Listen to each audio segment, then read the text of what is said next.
그런 이 뒤쪽 기획과 공작과 이게 면면이 그러면서도 안 잡히고 면면이 살아남은 대표적인 인물이 최근에 점점 우리 눈에 들어온 김기춘 전 비서실장을 하겠습니다. 그래서 저희가 이번 사태 통해서 박정희 시대도 해체되지만 함께 정리돼야 할 인물로 김기춘 전 비서실장의 히스토리를 짚어보려고 하거든요. 책을 쓰셨잖아요. 무슨 책을 쓰셨습니까? 역사와 책임이라는 책인데요.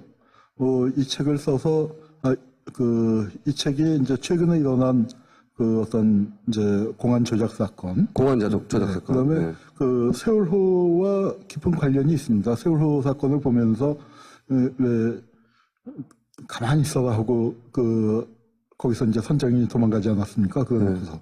근데 그런 게 사실은 한국 전쟁 때 이승만 대통령이 그랬단 말이에요. 그렇죠. 너희들은 가만히 있어라. 나는 토끼일 테니까. 그리고 이제 더 나쁜 건 뭐냐면 그 선장은 이제 거기까지, 그것도 죽을 죄지만, 거기까지지만 이승만은 돌아와서 뭘 했냐면 부역자 처벌이라고 해서 피난 안 간 사람들을 다 잡아 죽였어요. 너희들 왜 피난 안 가고 그 빨갱이들한테 협조했느냐. 자기는 도망가면서. 그런데 그때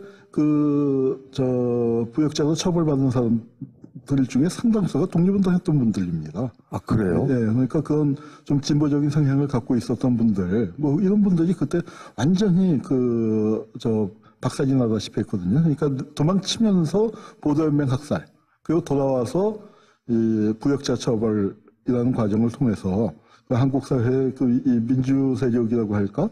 이제 그쪽이 완전히 박살이 났는데, 그 부역자 처벌의 총책임자가 누구였냐면은, 백범 암살의 주범이었던 안두희였어요. 아니, 안두희가 아니라 안두희의 배우였던 김창룡. 근데 안두희가 재밌는 얘기를 했습니다.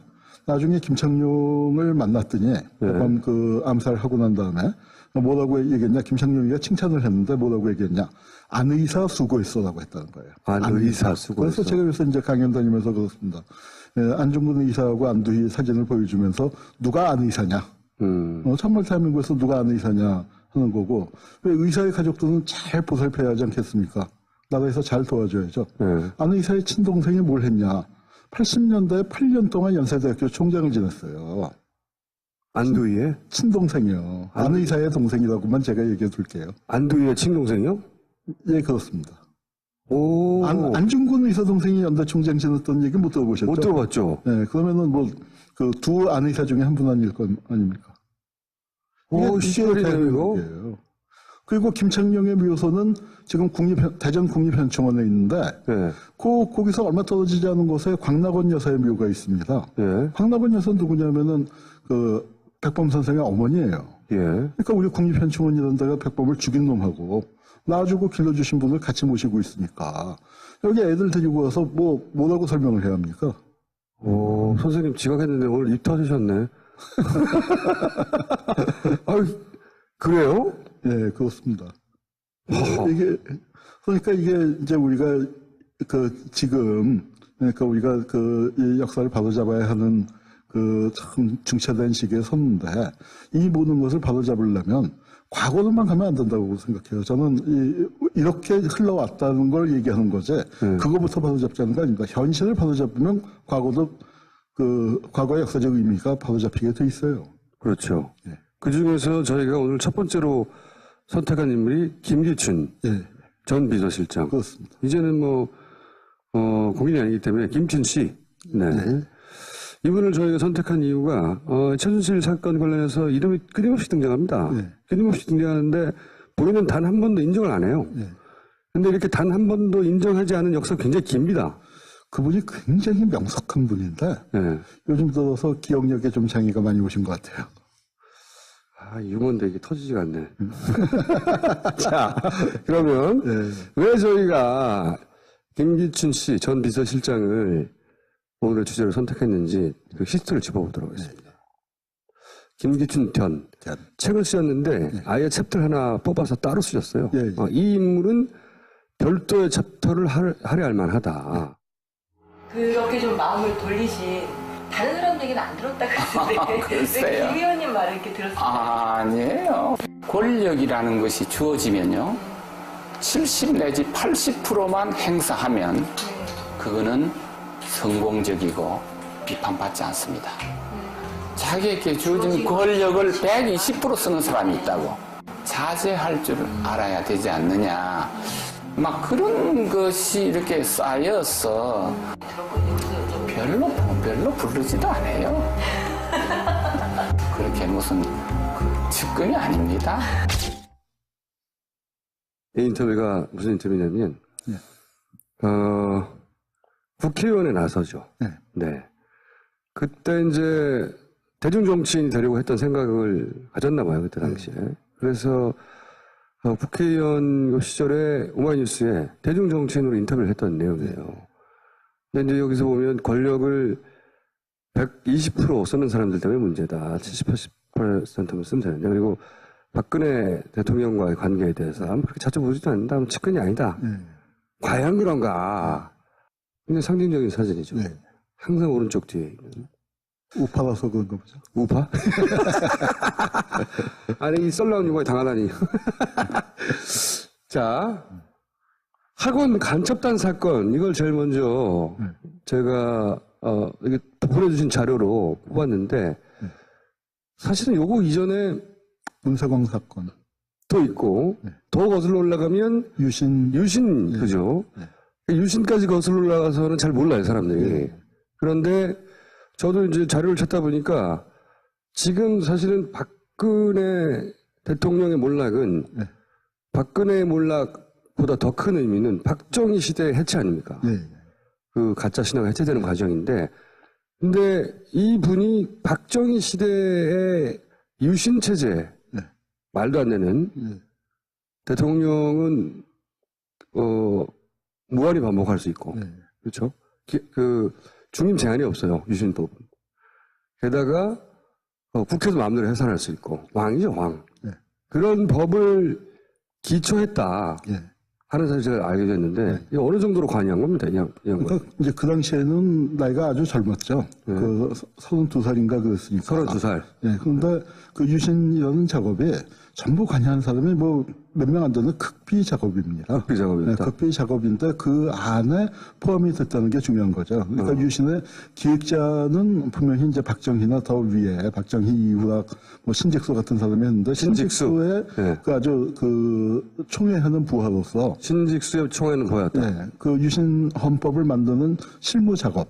그 법률가로서 그 실무 작업을 담당했고 그런 것들이 유신 정권의 어떤 출발부터 핵심으로 진입을 했기 때문에 유신 정권 내내 그 이 유신 정권의 버팀목이 결국은 이제 그 중앙정보부였는데 중앙정보부에서 가장 큰 기관이 대공수사국입니다. 그 대공수사국장을 유신 7년 동안에 4년 반을 했어요. 7년 후에 4년 반을. 예, 그리고 또 그 기간이 그 안타깝게도 우리나라에서 조작 간첩 사건이 제일 많이 만들어진 시기입니다. 공작의 시초예요, 사실상.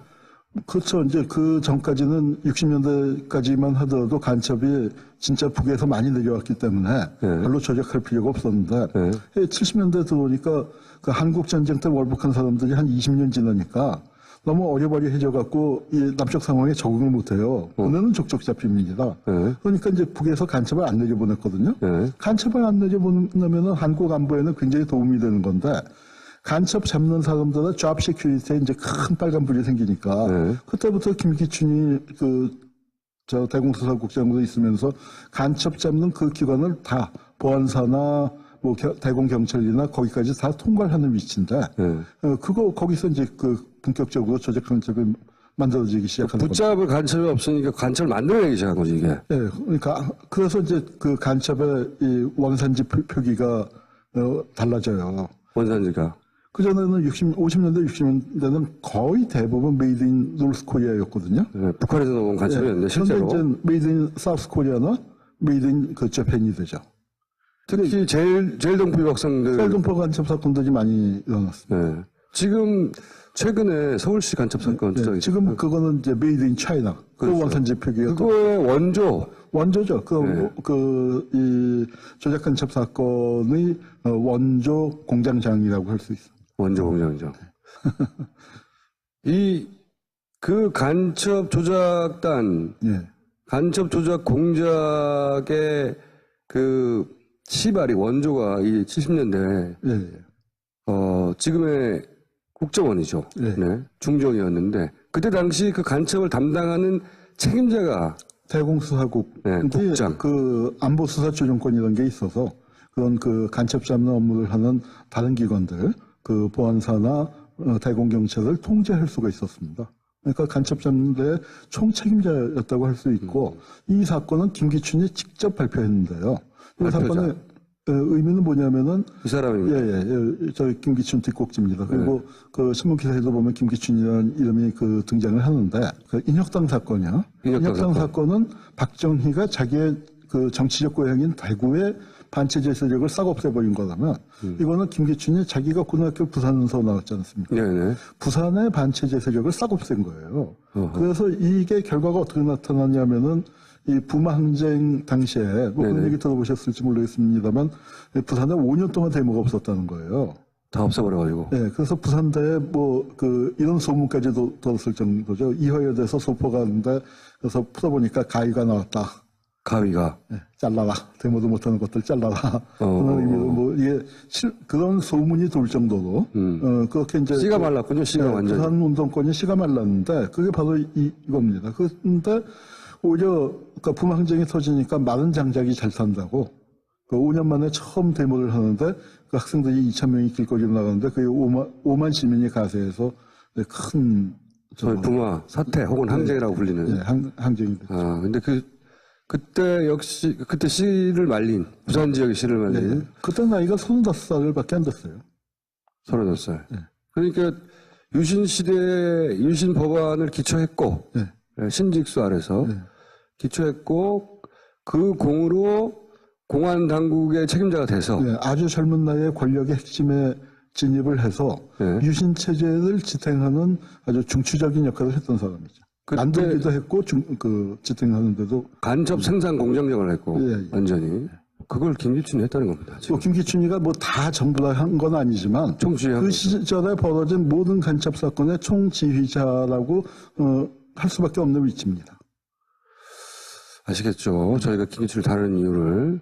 그렇게 해서 학생 내부는 이제 간첩이 조정했다. 소위 이제 요새 첩보는 뭐 간첩이 조정했다, 뭐 예. 정보 세력이 한다랑 똑같은. 예, 그 시위는 다 간첩이 조정하고 종북이다. 이게 여기서 출발한 거예요 또. 그러니까 이 그게 워딩들이. 공안 세력의 세계관이에요. 네. 왜냐하면은 저들이 대중을 깔보기 때문에 노동자고 어린 학생이고 뭐 반대 같은 거 못하는데 저놈들이 우리한테 반대하는 건 다 저 불순분자 간첩들이 조정하는 거다.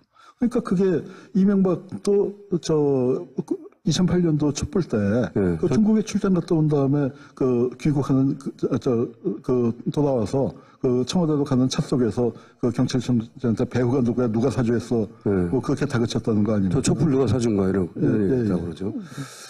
지금 우리가 매일 듣고 있는 종북 세력, 네. 집회 불순 세력, 이 프레임의 또 창조자이기도 해요. 네. 그렇죠. 그러니까 지금 살아 있는데 사실은 이 양반이 이 프레임을 만든 지가 그렇게 오래됐는데 단 한 번도 처벌을 받지 않았다는 거 지금 짚어갈 텐데. 자, 이건 뭡니까? 아, 이거는 이제, 김호자라고, 네. 참 안타까운데, 제일동포 유학생입니다. 저분은, 너무 고문을 많이 당했는데, 이 사건이 굉장히 고문을 많이 당했는데, 네. 진짜로 고문 많이 당한 사람이 뭐라고 얘기를 하냐면은, 이 김호자 씨가 자기 앞방에서 고문을 당하는데, 안방에서. 자기 앞방에서. 네. 고문을 당하는데, 그 방에서. 소위 그 남산 말하는 거죠. 네, 네. 그 방에서 나는 소리는, 그건 사람이 내는 소리가 아니었다. 고문당할 때. 부대인이여 부끄럽지 않은가? 여기서도 부끄러운 얘기가 나오는데, 이제 그 당시에 유신 때문에 너무 위축이 되어 있으니까, 제일동포 조금 더 일본에서 자유로운 분위기에서 자란 분이 이제 그 경문을 썼어요. 선언문을 썼는데, 이 단서가 제일동포라는 게 왜 밝혀졌냐면, 한국에서 쓰는 한자하고 일본에서 쓰는 한자하고 다른 다르니까. 경우가 있습니다. 노동 같은 경우에는 우리 움직일 동자를 우리는 쓰는데 일본은 거기에 사람 인변이 있거든요.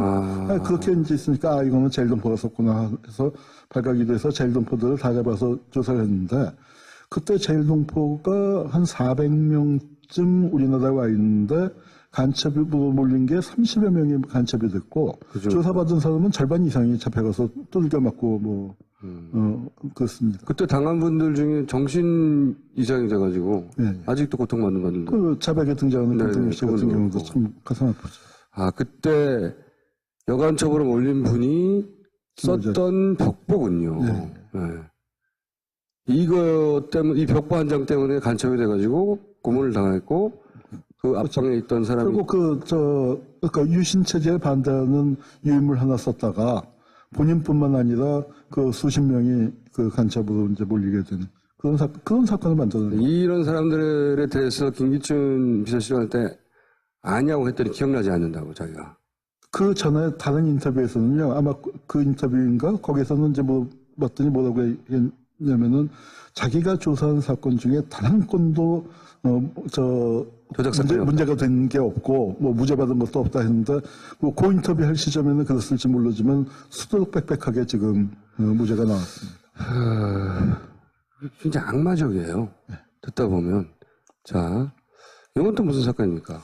이거는 이제 이 김기춘이 80년 이렇게 출세하게 되는 이유가 네. 80년대에 그 50 시절에 별로 빛을 못 봤다 해서 전두환 시절에. 예, 오히려 50 청산을 하게 될 때 이제 적임자라고 해서 됐는데 네. 50하고 나쁜 인연을 맺게 된 게 바로 이 사건이에요. 이게 그 대대장하고 무전병이 그 북한에 납북됐다고 했는데 실은 대대장이 월북을 한 거예요. 월북을. 예, 그러니까 무전병은 대대장한테 아마 속아서 끌려간 것 같고, 네. 근데 대대장이 월북을 했는데, 왜 월북을 했나, 그거를 보니까 보안사가 하여튼 무지무지하게 괴롭혔던 거예요. 보안사가. 예, 보안사가. 군의 정보기관이 보안사가. 예, 예. 그래서 이제 그 상황을 그 대통령이 보고받고 박정희가 그 중앙정보부에다가 보안사가 도대체 무슨 짓을 해서 그 하고 있는지, 그 일선 부대에서 얼마나 월권을 하고 지휘관들을 못 살게 구는지 그걸 한번 실태 조사를 해서 바로 시정 방안을 강구해라. 그 지시를 받고 이제 했으니까 보안사를 아주 난리가 났겠죠. 피박사를 낸 거죠. 그 책임자였단 말이에요. 그래서 어떤 일이 벌어졌냐면 12.6 사건이 났을 때 보안사가 이제 중앙정보부를 접수했잖아요. 거꾸로. 그때 보안사에서 이 국장들 다 잡아다가 이제 완전히 그 박살을 냈는데 그때 첫 중앙정보부 접수해서 한 얘기가 김기춘이 어딨어 했다는데 그러기 얼마 전에 신직수가 대통령 법률특보가 되면서 이 김기춘을 그 청와대 비서관으로 불러갔어요. 직전에. 그때 이제 중앙정보부 남아 있었으면은 이게 아마 옷 벗는 정도로 끝나지 않았을 텐데. 아작이 났겠군요. 네. 그때. 그런데 이제 마침 거기 있었기 때문에 검찰로 복귀를 했지만 50에서 이제 빛을 못 봤는데 그때 재밌는 일화가 왜 박찬원이라고 50 때 실세 있지 않습니까? 네네. 그 사람이 자기 회고록에다가 썼는데 보안사 출신의 허화평이가 옷을 벗기려고 하니까 그러니까 이제 박찬원하고 김기춘은 친했던 모양이에요. 그래서 이제 방법이 없냐 해서 허평한테 충성 편지를 써라. 앞으로 잘하겠다. 그래서 자기가 그 편지를 받아서 전달을 했고 이제 하는 내용을 이렇게 회고록에다가 썼습니다. 그래서 김일춘이 지조가 있다거나 그런 것도 아니라는 거죠. 그런데 재밌는 건 뭐냐면요. 나중에 50 청산할 때 보면은 50 실세를 다 감옥 갔는데 허평만 안 갔어요. 거꾸로 봐줬군요. 네, 이제. 그러니까 아마 의리는 있다고 해야 할까요? 주고받은. 재밌는 상황입니다. 50 시절에는 자기가 충성 편지를 써서 살아남았고, 예. 자기를 살아남게 해준 허화평을 나중에 50이 또 날아갈 때는 빼주고, 예. 그런 그런데 식으로 이제 하여튼 살아남았던. 그래도 50 시절에 빛을 못 보고 법무연수원 같은 좀 그 학교 같은 좀 한직에 밀려나 있었는데 그러다가 보니까 노태우 정권이 등장해서 어차피 노태우와 전두환이 한 뿌리였지만 그래도 이제 50 청산이라는 시대적 과제를 모른 척할 수 없기 때문에 그럼 50 청산에 내세울 만한 사람이 누구냐? 50 때 빚본 검사를 앉힐 수는 없으니까 50 때 한직에 있었던 사람으로 이제 김기춘을 앉혔더니 그때 언론이 김기춘이 50 인물이 아닌 건 확실한데 야 그렇다고 유신 인물을 내세우냐? 이제 그런 비판이 좀 나왔었습니다. 그러면서 노태우와 함께 화려하게 부활하는 거죠. 다시. 그래서 이제 미스터 법질서라고 등장을 했는데. 그래서 별명이. 스스로 붙였어요. 스스로.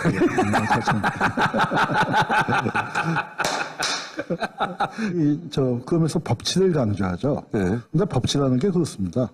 그래서 지금 이번에 국민들이 확, 정말 속된 말로 뚜껑 열려버린 게, 우리 보고는 법 지키라고 해놓고서, 우리 보고는 뭐 요만한 법, 또 김영란법까지 나와서 커피 한 잔 받아 먹어도 이게 위법이다. 근데 이렇게 하면서 자기들은 온갖 불법을 다 자행하지 않았습니까?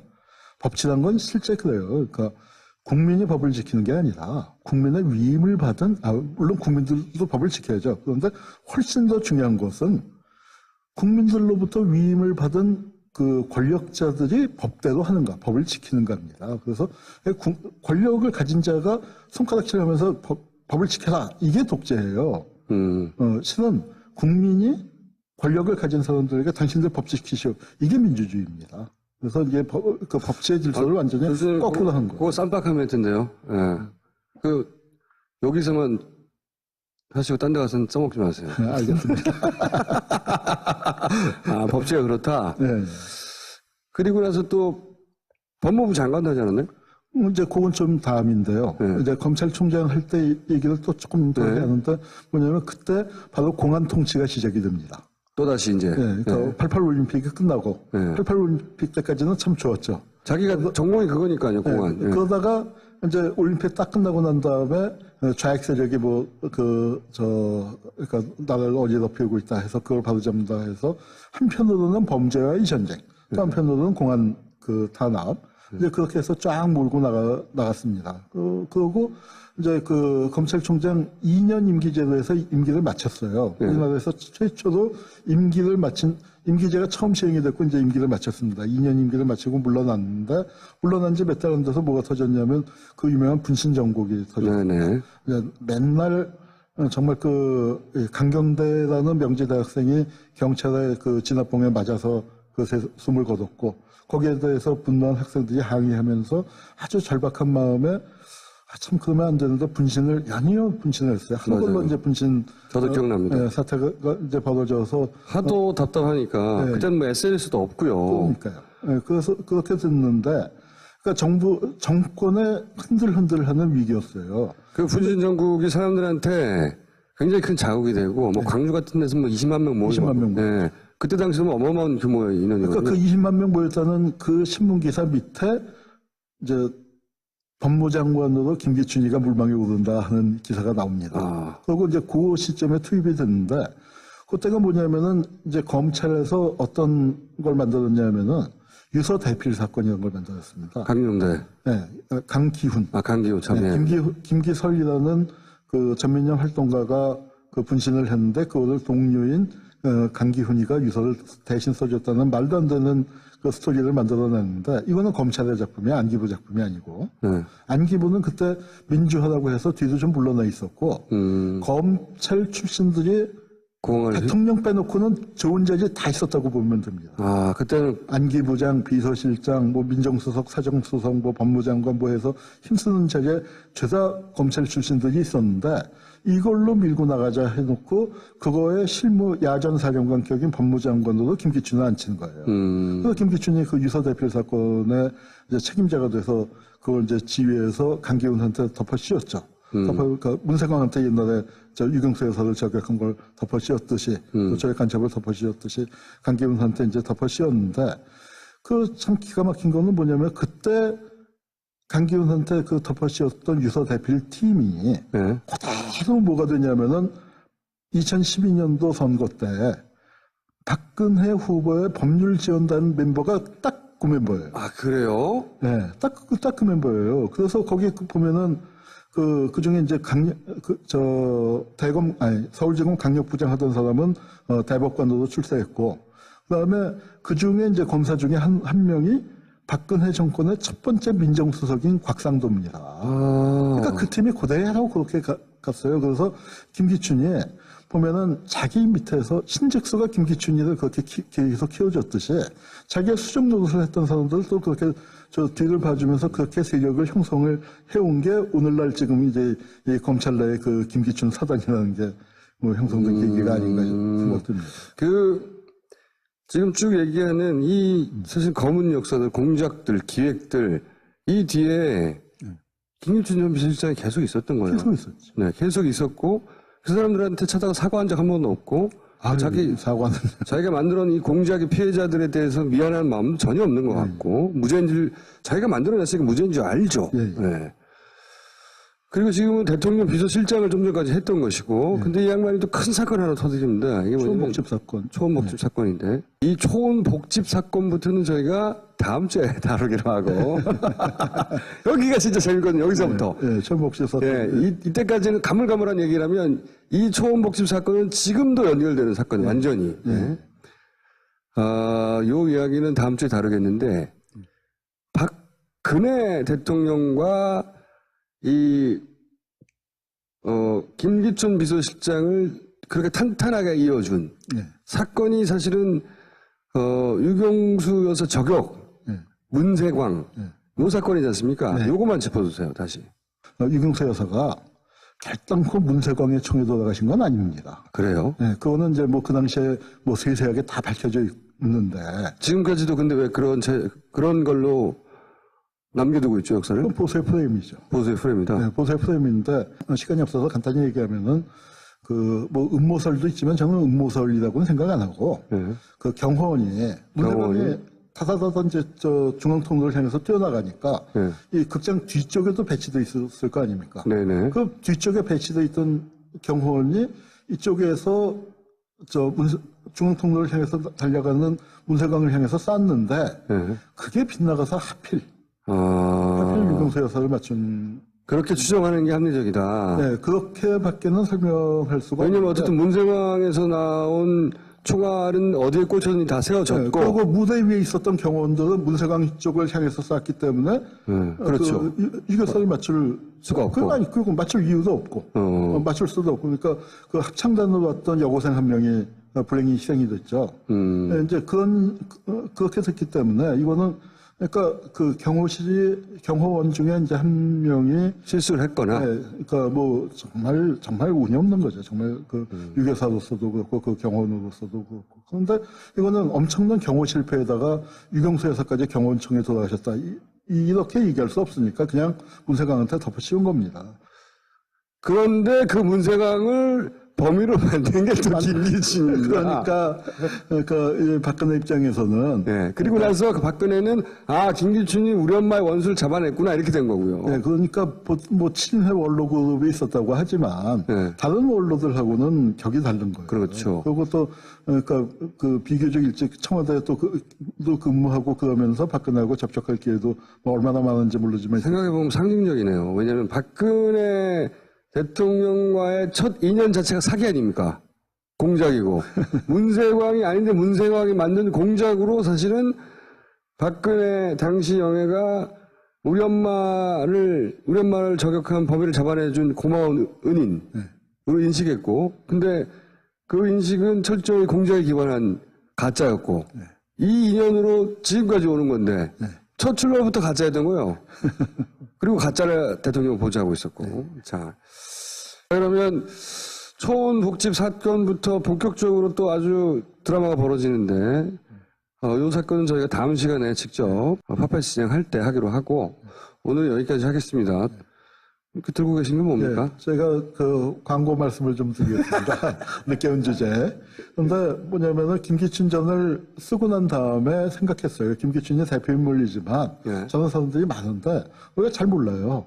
그래서 저 사람들의 행적을 정리해야겠다. 그래서 이 공안 세력들을 그 해체시키는 거야말로 이 사람들이 쿠데타하고 이 고문 조작하고 또 거슬러 올라가면 민간인 학살하고 부정선거하고 해서 권력을 지금까지 유지해 왔는데 무려 40년을 40년 이제 한국 70년이죠. 70년 권력을 그러니까 김기춘으로부터 김기춘은 40년. 그런데 이 사람들이 지금 현재 어떻게 분포되어 있는지 그리고 그 김기춘의 선배들은 누가 있었고 또 그다음에 김기춘이 키워낸 사람들은 누구고 어디에 포진해 있는지 그 계보도를 그려야겠다. 제가 김기춘 전을 쓰고 난 다음에 조금 자신감이 붙었어요. 이런 식으로 정리해 보면은 김기춘만큼 자세하게는 못해도 웬만큼 할 수 있지 않겠나. 그래서 300명을 선정하려고 하는데 이 300명이 이게 보통 어려운 게 아니에요. 너무 많아요. 네. 나쁜 사람이. 그래서 그 사람들을 잡는 작업을 반헌법 행위자 열전 편찬. 자, 이 사전에 관심 있으신 분들은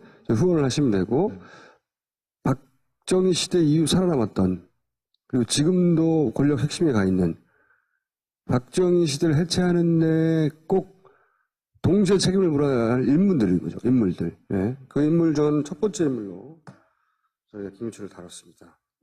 기억해 주시고, 이번 특검에서 이 양반을 또 꼭 조사해야 되는데, 제대로 할지 모르겠어요. 저는 검찰의 속성을 볼 때 자기들이 살아남기 위해서 이번에 김기춘은 칠 것 같아요. 이번에는. 김기춘 개인을 치겠죠. 그래서 저는 윤석열 검사가 오는 걸 보고 네. 희망을 느꼈습니다. 네. 이 양반이 호랑이 같은 사람이거든요, 진짜. 사실은 이제 이번 기회에 네. 그러니까 한국 사회의 그 가장 큰 문제가 저는 진보가 약하다고 생각을 안 해요. 진보는 많이 회복이 됐습니다. 네. 근데 건강한 보수가 없어요. 가짜밖에 없죠. 네, 이건 뭐 친일 반공 그 떨거지들이 최태민도 공작꾼들. 네, 최태민도 일본 사기꾼들. 수사 하다가 네. 그 사기의 명분이 반공 아닙니까? 반공 내세워서 사기친 그런 세력들이 지금까지 해먹었는데 그 사람들 몰아내고 건강한 보수, 합리적인 보수, 룰을 지키는 보수, 법을 지킬 줄 아는 보수, 그리고 진보랑 공존할 줄 아는 보수들이 그러니까 좀 체제를 잡아야 한다고 생각을 하고, 그게 아마 그럴 수 있는 기회를 마련해 준 게 박근혜, 최순실, 김기춘의 마지막 공이다. 애국이 아닐까 생각합니다. 자, 오늘은 여기까지 하겠고요. 앞으로 시리즈 이어지고, 그리고 저희가 이틀 후에 녹화한 거라, 아까 말씀드린, 비박들을 협박한, 그런 공작이 마지막으로 시도됐고, 이게 밝혀져야, 사실 마지막 승부수는 마찬가지였거든요. 이 세력들의, 친박들의. 그 공작이 꼭 밝혀져야 된다. 주장해 봅니다, 다시 한 번. 자.